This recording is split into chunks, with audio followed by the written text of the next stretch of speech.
IPL play off മത്സരങ്ങൾക്ക് നാളെ തുടക്കമാകും. ക്വാളിഫയർ 1-ൽ കൊൽക്കത്ത നൈറ്റ് റൈഡേഴ്സ് സൺറൈസേഴ്സ് ഹൈദരാബാദിനെ നേരിടും.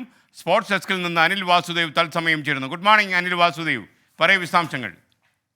Good morning SKN. അങ്ങനെ IPL ലീഗ് റൗണ്ട് പോരാട്ടങ്ങൾക്ക് അവസാനമായിരിക്കുകയാണ്. അവസാന 4-ൽ ആരൊക്കെ എന്ന കാര്യത്തിൽ വ്യക്തമായിരിക്കുന്നു. എങ്ങനെയായിരിക്കും ആ മത്സരക്രമം എന്നതിലും ഇന്നലത്തോടുകൂടി വ്യക്തമായിട്ടുണ്ട്. നമ്മൾ പ്രതീക്ഷിച്ചിരുന്നത് സഞ്ജുവിൻ്റെ രാജസ്ഥാൻ റോയൽസ് ക്വാളിഫയർ 1-ലേക്ക് യോഗ്യത നേടുമോ എന്ന തരത്തിലായിരുന്നു. പക്ഷേ വലിയ നിരാശയായി മഴയെത്തതോടുകൂടി വലിയ തിരിച്ചടി നേരിട്ടു.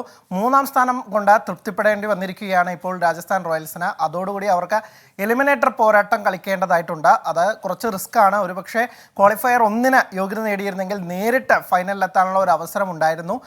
ഇനി ആ ക്വാളിഫയർ 1-ൽ തോൽക്കുകയാണെങ്കിൽ പോലും ഫൈനലിന് ഒരു തവണ കൂടി എത്താനുള്ള ഒരു അവസരം കൂടി തുറന്നു കിട്ടുന്നതായിരുന്നു ക്വാളിഫയർ 1-ൽ എത്തുന്ന ഒരു അവസരം. പക്ഷേ അത് രാജസ്ഥാന് നഷ്ടമായിരിക്കുകയാണ്. അങ്ങനെ ക്വാളിഫയർ 1-ൽ പോയിന്റ് ടേബിളിൽ മുന്നിലെത്തിയ കൊൽക്കത്ത നൈറ്റ് റൈഡേഴ്സും 2-ാം സ്ഥാനത്തെത്തിയ ഹൈദരാബാദും തമ്മിലാണ്. ഹൈദരാബാദ് ഇന്നലെ പഞ്ചാബിനെ തോൽപ്പിച്ചുകൊണ്ടാണ് 2-ാം സ്ഥാനം ഉറപ്പിച്ചത്. 2 കിടിലൻ ടീമുകളാണ്. വെടിക്കെട്ട് ബാറ്റർമാർ അടങ്ങിയ ടീമാണ്. നാളെയാണ് ഈ ക്വാളിഫയർ 1 മത്സരം.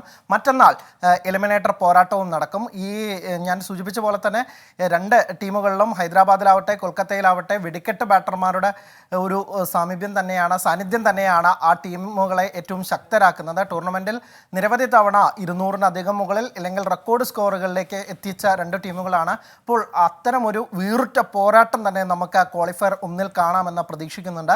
മറ്റന്നാൾ നടക്കുന്ന 2-ാമത്തെ എലിമിനേറ്റർ പോരാട്ടത്തിൽ ബംഗളൂരുവും രാജസ്ഥാനും തമ്മിലാണ് മത്സരം. ബംഗളൂരു ആകട്ടെ അവർക്ക് ഒരു അവിശ്വസനീയ കുതിപ്പിലൂടെയാണ് എത്തിയത്. ആദ്യ 7 മത്സരങ്ങളിൽ 6-ലും തോറ്റ പുറത്താകലിൻ്റെ വക്കിൽ നിന്ന് തുടർച്ചയായി 6 മത്സരങ്ങളിൽ ജയിച്ച് കയറിയാണ് അവർ പ്ലേ ഓഫിലേക്ക് എത്തിയത്. അതും ചെന്നൈയെ ആവേശ പോരാട്ടത്തിൽ തോൽപ്പിച്ചുകൊണ്ട്. എന്തായാലും ബംഗളൂരു ഒരുപക്ഷെ ഇത്തവണ കപ്പടിക്കാൻ സാധിക്കുമോ എന്ന വലിയ പ്രതീക്ഷയിലാണ്. കാരണം അവരുടെ ഈ അവിശ്വസനീയ കുതിപ്പ് തന്നെ അവർക്ക് തന്നെ വലിയ ഊർജ്ജം പകർന്നിട്ടുണ്ട്. അപ്പോൾ രാജസ്ഥാൻ ആവട്ടെ തുടർച്ചയായ 4 മത്സരങ്ങളിൽ തോറ്റു. കഴിഞ്ഞ മത്സരം അവരുടെ മഴയിൽ ഒലിച്ചു പോവുകയും ചെയ്തു. അങ്ങനെ അവസാന 5 മത്സരങ്ങളിൽ അവർക്ക് ജയമില്ല.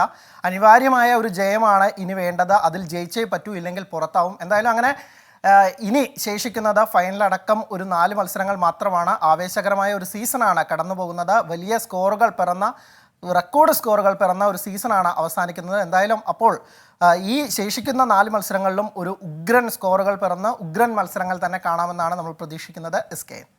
Okay, thank you Anil Vasudev.